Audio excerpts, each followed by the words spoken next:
I am about to ruin 9 Arizona towns for you, and I want you to know I'm not sorry about it. These are places your real estate agent will show you on a Tuesday afternoon in October when the light is golden and everything looks like it belongs on a magazine cover. What they won't mention is the water crisis, the wildfire insurance that just got canceled, or the fact that the town's entire economy runs on reenacting a gunfight that happened in 1881 in a vacant lot down the street from where they claim it happened.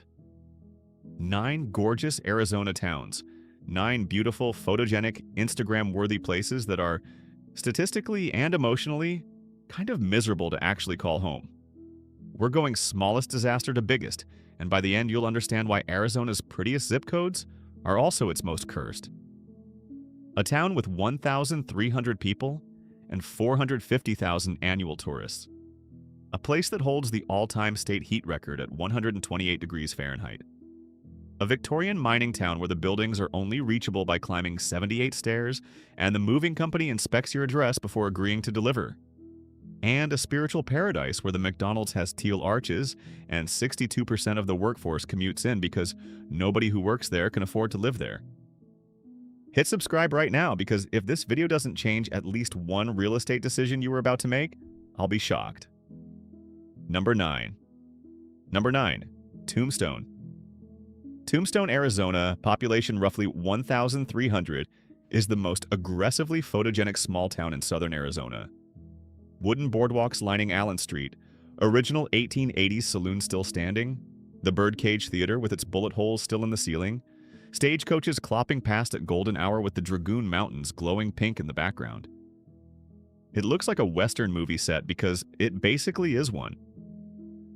The problem is that Tombstone stopped being a real town decades ago. About 450,000 tourists cycle through every year to visit those 1,300 residents. That's roughly 300 visitors per local, every single year forever. The OK Corral runs 3 gunfight reenactments daily. Another company runs 3 more. And the gunfight that made this town famous, the legendary shootout at the OK Corral on October 26, 1881, didn't actually happen at the OK Corral. It happened in a vacant lot 6 doors down. The entire town's brand is geographically wrong. The median age is 64. Nearly 40% of residents are over 65. Median household income sits around $35,000 on the census estimates. The nearest real grocery store is 25 miles south in Sierra Vista. Tucson is 60 miles. Phoenix is 171. If you need anything more complex than a souvenir cowboy hat, you're driving. Then there's Tombstone's water situation, which CNN once called the showdown at the H2O Corral. The town's water flows through a 26-mile gravity-fed pipeline built in the 1880s from Mountain Springs in the Huachuca Range.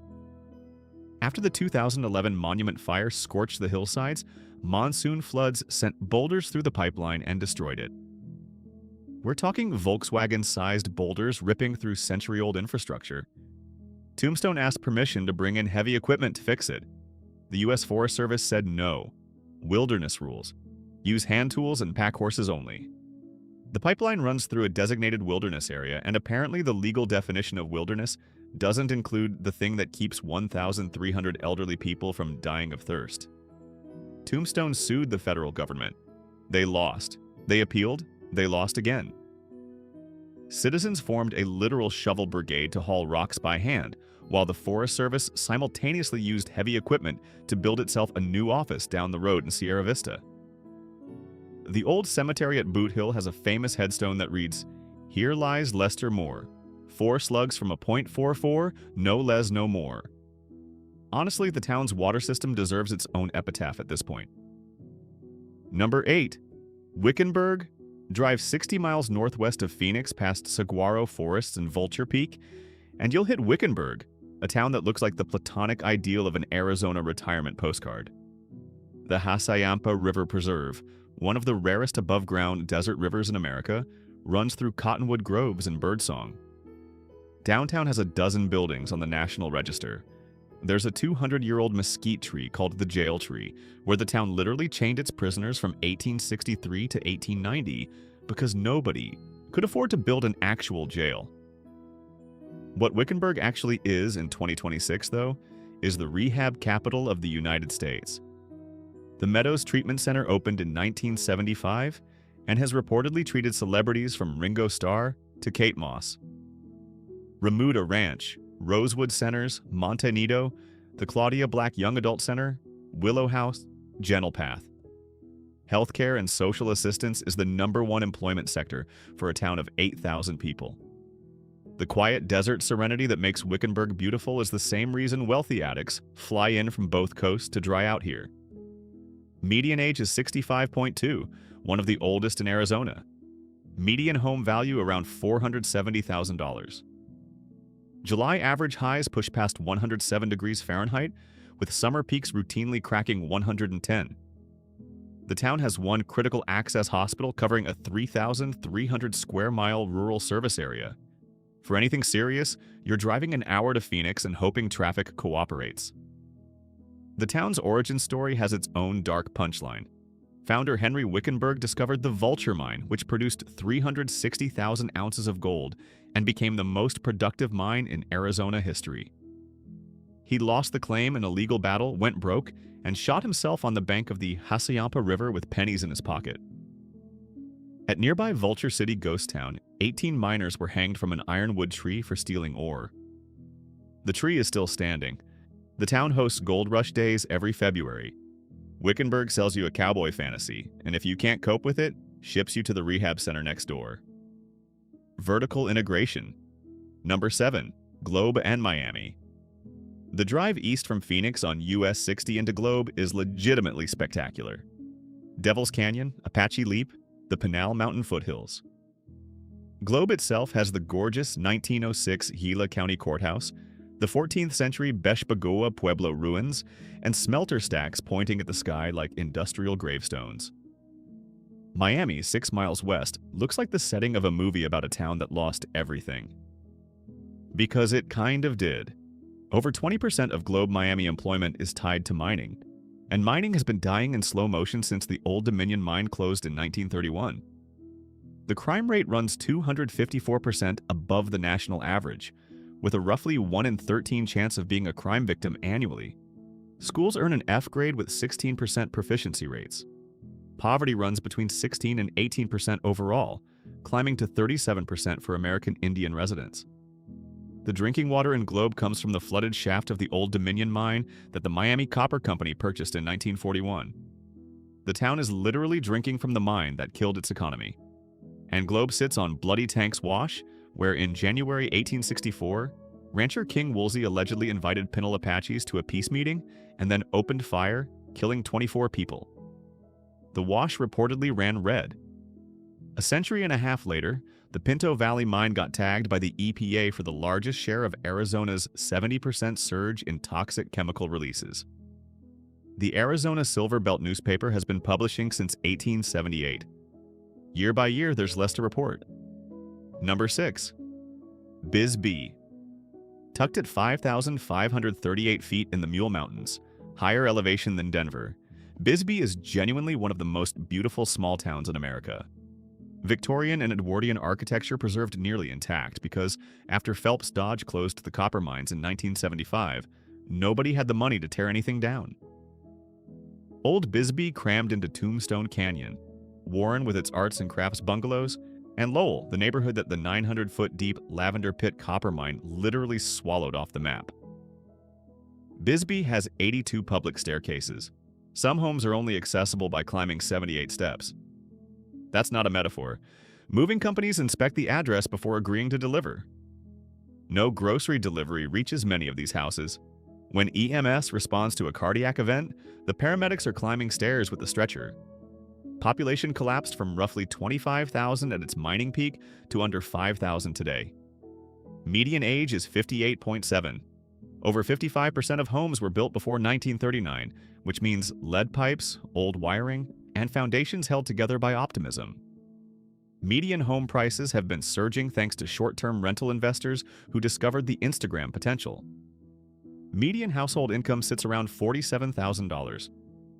One resident review on a community site described Bisbee as an open-air insane asylum with biting midges, cockroach infestations during monsoon season, and neighbors who throw dog waste at each other's houses over political disagreements. Another resident titled their review, "The Worst Little Town in the Southwest," and then, under positives, wrote a single word: clean air. Arsenic and lead contamination from a century of copper smelting still requires ongoing residential soil cleanup. And in 1917, Phelps Dodge organized 2,000 armed deputies who rounded up 1,286 striking miners at gunpoint, loaded them into cattle cars, and dumped them in the New Mexico desert without food or water. The town calls this the Bisbee Deportation. It was one of the largest violations of civil rights in American labor history. Bisbee is gorgeous. Bisbee will also break your hips and your spirit. If you're enjoying this slow descent into beautiful misery, do me a favor. Hit that like button and subscribe to the channel. We cover the best and worst places to live in America every single week, and trust me, the top 5 on this list make Bisbee look like a vacation. Speaking of which, number 5, Jerome. Jerome clings to a 30-degree slope on Cleopatra Hill at 5,200 feet, looking out across the Verde Valley towards Sedona's Red Rocks. Late 1800s brick storefronts, Victorian buildings, switchback streets, and the Jerome Grand Hotel, perched at the top like something out of a Wes Anderson movie. It is staggeringly photogenic. It is also literally falling off the mountain. Population is 464. At peak in the 1920s, it was 15,000, the 4th largest city in Arizona Territory. Then Phelps Dodge closed the mine in 1953, and Jerome dropped below 100 people by the late 50s. Today it survives on tourism, art galleries, wine tasting rooms, ghost tours, and Maynard James Keenan of the band Tool, who lives here and owns a winery, a retail store, and, for reasons known only to him, the barbershop. There is no grocery store in Jerome, no hospital. The nearest of either is 7 miles down State Route 89A, one of the most terrifying stretches of road in Arizona. 20-mile-per-hour hairpin turns, 7% grades, a 7,040-foot summit, snow closures in winter, vehicles over 50 feet prohibited. One traveler review put it perfectly: the wife might wear out that right side brake before you finally get down to the bottom. The town sits on top of 88 miles of honeycombed mine tunnels, and it has been physically sliding downhill since the 1920s. A series of underground blasts shook entire blocks loose. In 1938, the 2,500-square-foot reinforced concrete town jail slid 225 feet downhill and landed in the middle of Hull Avenue. The town didn't demolish it or move it back. They rerouted the road around it. It's still there. It's a tourist attraction now. The former hospital, where roughly 9,000 people reportedly died during the mining era from copper poisoning, machinery crushings, and the 1918 Spanish flu, is now the Jerome Grand Hotel. The maintenance man, Claude Harvey, was found dead under the elevator. The elevator now runs by itself, according to staff. Jerome was nicknamed the wickedest town in the West by a 1903 newspaper article when it had 90 saloons and a red light district called Husband's Alley. Now, the wickedest thing about it is the slope. Number 4, Page.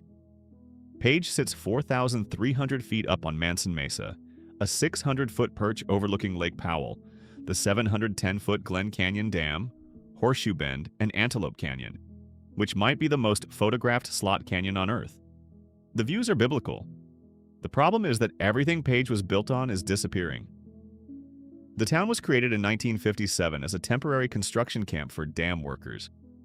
They originally called it Government Camp, a name so depressing they renamed it after a Bureau of Reclamation commissioner from the 1930s. Population is around 7,400 and shrinking every year. Lake Powell is dying. The reservoir sits around 23 to 25% full, roughly 31 feet below 2024 levels. Runoff forecast came in at 13% of average for spring and summer, the lowest since the reservoir was first filled in 1963. If the water drops below 3,490 feet elevation, the dam can no longer generate hydropower. If it drops below 3,370, water can't be released at all. The entire reason Page exists is evaporating in slow motion.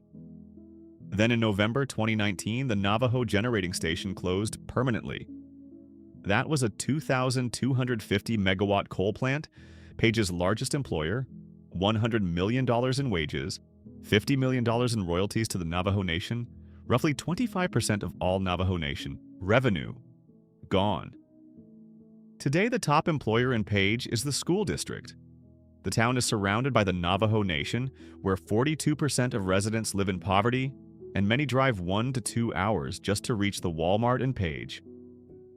The darkest footnote is from August 12, 1997, when a rainstorm 15 miles away sent a 10-foot wall of water through Antelope Canyon and killed 11 hikers. 7 French tourists, 2 Americans, 1 Brit, 1 Swede.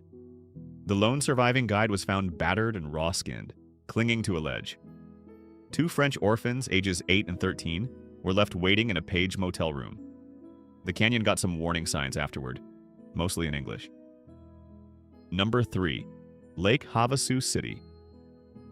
Lake Havasu City is the desert town that imported an actual bridge from 1830s London, dropped it in the Mojave, and then dug a canal underneath it because there wasn't any water there when it arrived. The founder was a chainsaw magnate named Robert McCulloch, who bought 3,353 acres of empty desert in 1958, paid $2.46 million for the London Bridge in 1968, and shipped it through the Panama Canal in 10,276 individually numbered granite blocks. There's a persistent rumor he thought he was buying Tower Bridge. He then flew prospective homebuyers in for free on his own airline. Over 2,700 flights, 137,000 potential buyers. The entire city is a chainsaw guy's marketing stunt that worked. Now the heat. Lake Havasu City holds the all-time Arizona state temperature record at 128 degrees Fahrenheit, set on June 29, 1994. That's not a local record. That's the entire state's. Record highs include 128, 126, 125, and 124 on multiple occasions. July averages 105. The record overnight low, meaning the coolest point of the night, was 98 degrees on July 22, 2003. One resident described the 1994 record day by saying the wind was burning their skin. In July 2024, a 4-month-old baby died of heat illness when the temperature hit 120. Population is about 58,000. Median age is 56. This is a retirement city in flip-flops built next to a lake supplied by Colorado River water under increasingly aggressive shortage cuts. Arizona has been losing 512,000 acre-feet of Colorado River water annually since 2024, about 30% of its central Arizona project supply. The lake that sustains this city is borrowed water from a river that 7 states are fighting over, and Arizona keeps ending up with less of it every year. The spring break era nearly destroyed the town's reputation. MTV came here in 1995 for their spring break broadcast, bringing Chris Hardwick, Brandy, Coolio, and Notorious B.I.G. The festivities ended with a full-scale riot involving a pistol-packing spring breaker, a group of skinheads, a drowning from 2 colliding houseboats, and a beach bonfire built entirely from stolen hotel furniture. The city cracked down hard afterward, but the party town reputation stuck. One Reddit commenter summarized current-day Havasu in 8 words. Methy mixed with 7 tattoo shops on McCulloch Boulevard. Niche reviews for healthcare are grim. One resident wrote that the emergency room is dangerous, and if you're pregnant and have your baby there, prepare to be separated from your family if complications occur.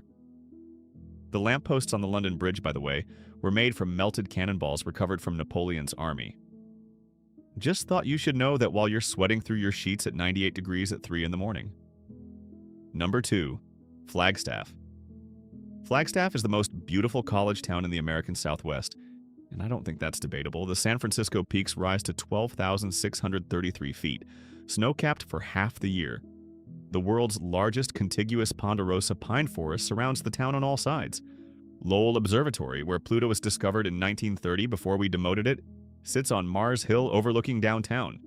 Arizona Snow Bowl Ski Resort, Walnut Canyon Ruins, Sunset Crater Volcano, the Grand Canyon 80 miles north, and Flagstaff became the world's first international dark sky city in 2001, meaning the streetlights are physically designed to point downward so you can see the Milky Way from a gas station parking lot. Annual snowfall is 77 inches in Arizona. The median home sale price in Flagstaff hit $710,000 in March 2026. Median household income is roughly $69,000.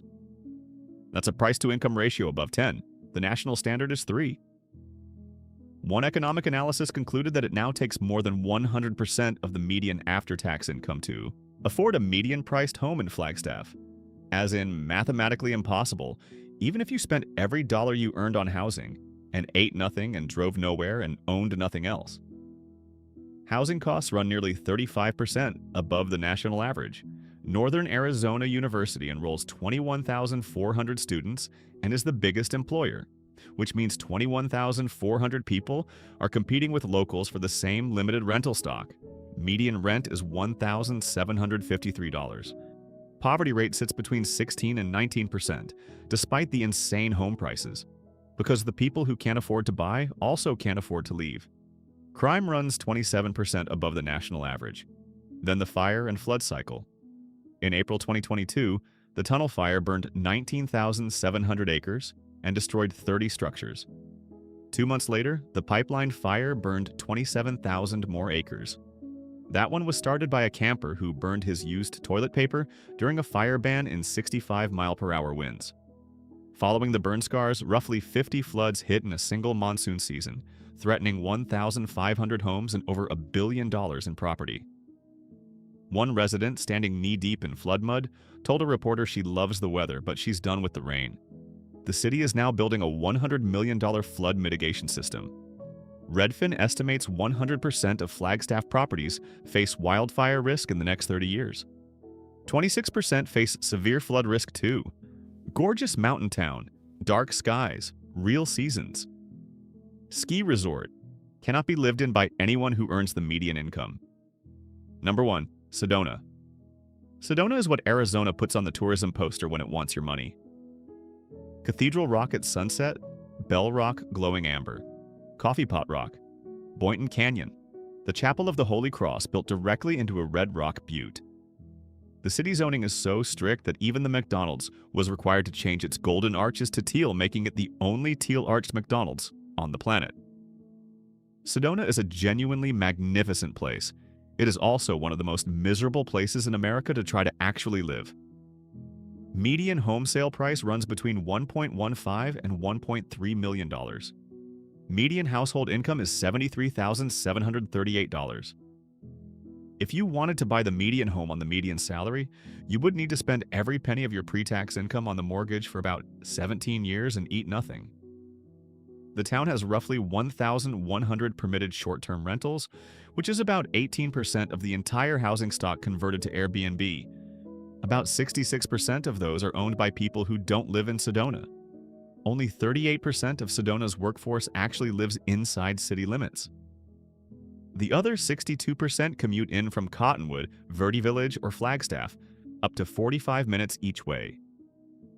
The city's housing director has said on the record that employers regularly report employees living in their cars. A schoolteacher in the Sedona Oak Creek district slept in her car in the national forest because she couldn't afford rent.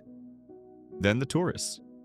About 3.28 million visits a year pour into a town with about 10,000 permanent residents. That's roughly 300 visitors per local. There are exactly 2 roads in and out of Sedona, State Route 89A and State Route 179.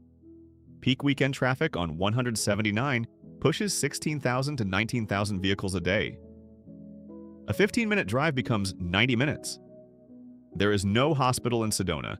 The nearest full hospital is 19 miles away in Cottonwood. If something goes wrong during gridlocked tourist season, you're in an ambulance stuck behind an out-of-state SUV looking for a parking spot at Cathedral Rock. And the vortexes. The famous spiritual energy centers that draw $200 an hour shamans, crystal healers, and soul retrieval practitioners from around the world. They were invented, completely made up by a New Age psychic named Paige Bryant in the 1980s. There is no Native American spiritual precedent for them. The Yavapai Apache Nation's culture director has publicly called it a tourist trap because of the overcrowding. One journalist noted dryly that all the vortexes are conveniently located within about a mile from a road. The airport vortex had to be physically relocated because New Age tourists kept wandering onto an active runway looking for spiritual energy next to propeller planes. The U.S. Forest Service now requires permits for vortex tour guides, and explicitly bans them from claiming that UFOs landed on Secret Mountain. A local New Age publication once ran articles titled "The 11th Chakra in the Fourth Dimension" and "Could It Be You're Already Dead?" If you live in Sedona, and you're trying to buy a house, that second one feels less philosophical and more like a financial prognosis. Sedona is breathtaking. It is also a place where the median worker can't afford a studio apartment. The only roads in and out become parking lots on weekends. The nearest emergency room is in another town, and the spiritual energy that made it famous was invented by one person 40 years ago. The teal McDonald's arches are the most honest thing about Sedona. Even the fast food knows it has to pretend to be something it's not. And stepping back from Sedona for a moment, it's worth noting that these 9 towns exist inside a state that is dealing with some genuinely alarming statewide trends. Maricopa County logged a record 645 heat-associated deaths in 2023. Phoenix went 113 consecutive days above 100 degrees Fahrenheit in 2024, obliterating the old record by over a month. Arizona reports roughly 11,500 scorpion stings a year, which is 68% of the entire country's total. The state has 13 species of rattlesnake, more than any other state, and the highest per capita snakebite fatality rate in the nation. In rural counties like Greenlee and La Paz, there is no labor and delivery anywhere in the county. Pregnant women drive hours to see an OB. And in July 2025, the Dragon Bravo fire destroyed 145,000 acres on the Grand Canyon's north rim and burned down the historic Grand Canyon Lodge, a building that had stood since 1928, in a single night. That fire cost $135 million to suppress. Arizona isn't miserable everywhere. It's miserable in its prettiest places, which is somehow worse. The towns on this list aren't bad places. They're honest places if you read the fine print. Sedona's red rocks are gorgeous, partly because there's no room to build affordable housing inside a national forest. Jerome is breathtaking because the mine collapse left its architecture frozen in 1953. Bisbee's Victorian charm survived because economic collapse preserved it like amber. Page only exists because the dam exists, and the dam only matters because the lake exists and the lake is draining year by year. Flagstaff's pines are stunning right up until they catch fire and then flood the neighborhoods below them. Arizona's prettiest places are pretty for reasons that make them hard to live in. The beauty and the misery aren't separate things. They're the same thing viewed from different angles. The state didn't trick anyone. It just looks better in photos than it does in person, and right now, over 3 million people a year are pulling into Sedona to find that out for themselves, one parking ticket at a time. If this video made you rethink a move or saved you from a beautiful mistake, hit subscribe and share it with someone who's got Arizona on their vision board. We drop videos on the best and worst places to live in America every single week. We'll see you in the next one.